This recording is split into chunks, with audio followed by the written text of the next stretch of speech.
Shalom shalom. இன்றைக்கு எபிரேயத்திலிருந்து ஒரு வார்த்தை நம்ம பார்ப்போம்.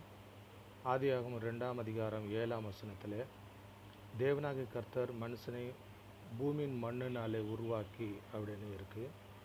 அந்த மண்ணினாலே உருவாக்கி அப்படின்ற அந்த வார்த்தைக்கு ஆதாமா அப்படின்னு இருக்குது. ஆதாமா அப்படின்னு சொல்லிட்டு எழுதப்பட்டு இருக்கிறது. ஆகையினால தான் இந்த ஆதாம் ஆதாமா அப்படின்ற 2 வார்த்தைகள் அந்த வசனத்தில் பயன்படுத்தப்பட்டு இருக்கிறது.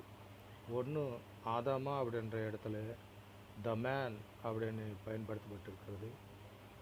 ஆதாமா அப்படின்னு சொல்லப்பட்டிருக்கிற இடத்துல த கிரவுண்டு அப்படின்னு போடப்பட்டிருக்கிறது. ஆகையினால இந்த 2மே ஆதாமை தான் குறிக்கிறது. மண்ணும் ஆதாமை குறிக்கிறது. ஆதாமா என்கிற தனத்தில் மனிதனையும் குறிக்கிறது. ஆகையினால ஆதாமா அப்படின்னு சொன்னால் மேன். Shalom shalom.